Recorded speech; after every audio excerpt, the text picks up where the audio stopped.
Man, I can't tell you how many times I did this video, bro. So many times, man.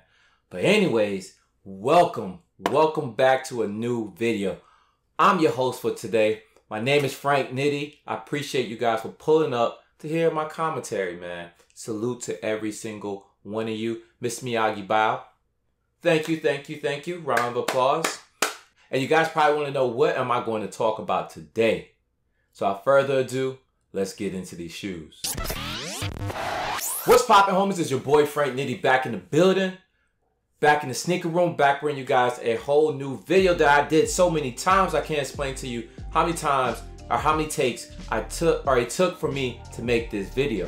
One was a rant, one was not a rant, but it was too long. The third one was like, alright, I'm just gonna compress everything I talked about in the previous two videos into one video, and that didn't work out. So here we are. Here I am in front of you. So I'm just gonna scratch everything that I had sketched in my brain about what I'm gonna focus on in a video and just freestyle this whole thing, man.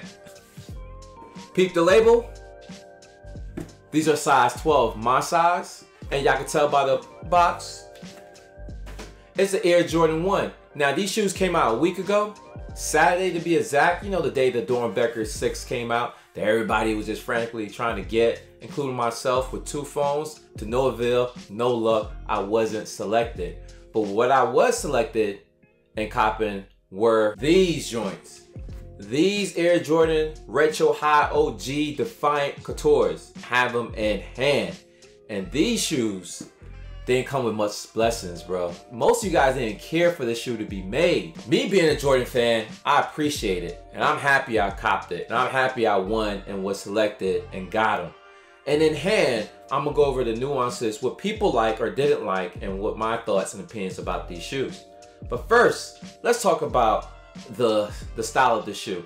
You got an all black shoe, man. It's all dressed in black with a hit of red. And that hit of red, well, it's not subtle, but it's painted across the lateral and medial side of the shoe. You got a Nike Air tongue tag, and you got a predominantly all black tongue. It's not mesh, or yeah, I think that's what it is, right? Mesh. Yeah, it's not the mesh felt that you see on your normal Jordan 1s. This is different. This is supposed to be the high grain quality leather.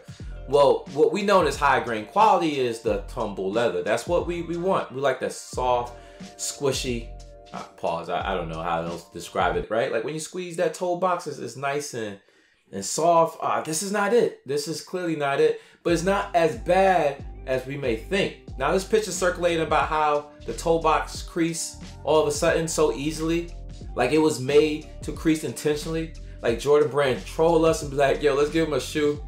When they put their foot in there and tie the shoelaces, it's done. It's a wrap. Not even taking a step in it, this shoe. I mean, just looking at it, man, I can see the creases in this shoe. But I joke, right?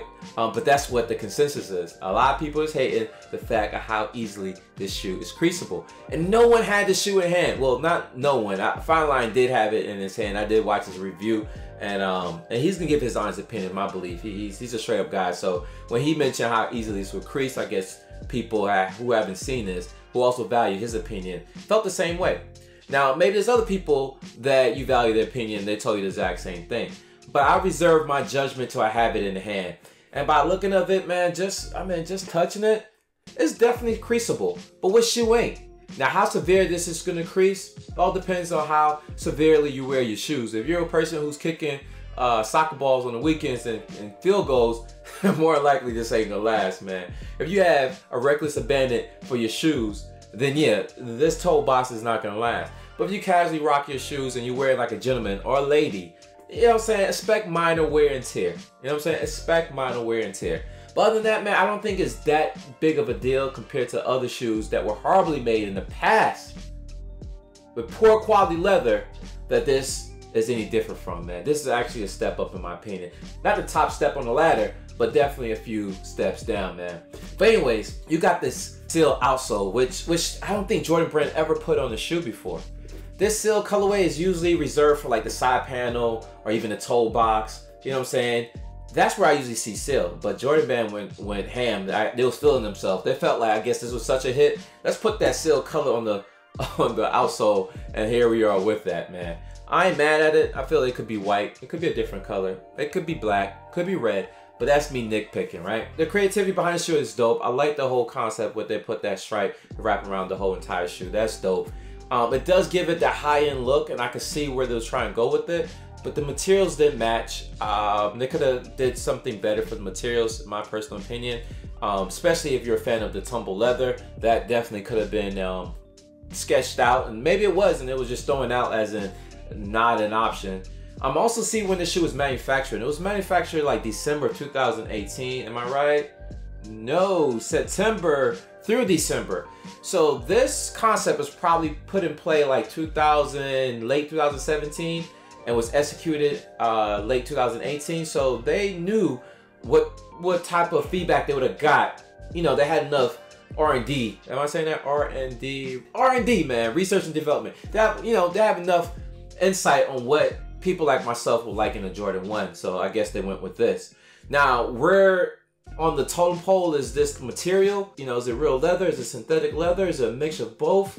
What is it? I don't know. But I know it's glossy, and it's pre-designed to crease. But not severely. Not severely. So I'm not gonna go ham on that.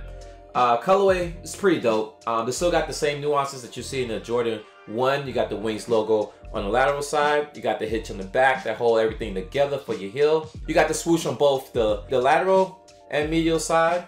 And the difference, or not when we say difference, but one, not nitpicking, but if you want to call something out, you see that perforated hole that you use for your laces? It's not available in the back. It does not go all the way through. Like in your 2014 pair, or better yet, these Scarface joints, the Home to Homage, you know how the shoelace, if you own them, you know the shoelaces only go through the actual tongue. It doesn't protrude through the back of the tongue. So that's a fundamental difference that's on that shoe. That's not on the typical Jordan 1. But I'm not mad at it, man. I am not mad at this shoe. This is the left shoe, and here we are with the right shoe. Same concept, same details, nothing different from this. So what you guys think about this shoe, man? Was this a go for you? Was this something you guys cop? Were you interested in this? When did you find out these was dropping? Because these did sneak up on the radar. In a sense, we only had a week to prepare and we're gonna cop these shoes. I know it was available in some boutique shops, especially overseas. I know In Clothing had them, Sneakers and Stuff had them. In the States, I'm not sure what stores had them. I got mine off for Sneaker App. I paid $175, a $15 hike increase for what? We didn't even get laces with these shoes. I mean, oh, speaking of laces. So the weight on these laces is differs from your normal Jordan 1 laces. They have some weight to them. They're actually thicker. Not bad. I actually like these type of laces, man. Definitely clearly different from what you're used to. But there's no extra laces. There's no lace bag that came with this shoe. At least not in my pair. Let me know if you guys got an extra pair of laces. And yes, the lace bags typically come on the left shoe. Yeah, just FYI if y'all ever wondering what size shoe the lace bag is on. It's on the left shoe. But anyways, man, I appreciate each and every one of you guys listening to your boy. I hope this was insightful. I hope this was reasonable review. Didn't want to dog the shoe out. Didn't want to hype it up. You know what I'm saying? It is what it is. You get and fit in where you need to. Everything don't need to be hype, but everything that you buy needs to be something you like. So forget the hype. Buy what matters to you. And I bought what matters to me, and I do like these shoes. So I'm on the record. I am on video stating these is a go. These are dope. These was a must for me. Happy to have them. Yeah, nothing more is to say about the shoes, man. If you got them, let me know in the comments down below. Appreciate each and every single one of you guys for watching this video. If you're new to this channel and you like what you just saw, go ahead and hit that subscribe button and notification bell as well. Everyone else, keep leaving those comments in the comments section down below, and your boy get back to you as soon as possible. Until then, you already know my slogan. Good to go. It's a wrap.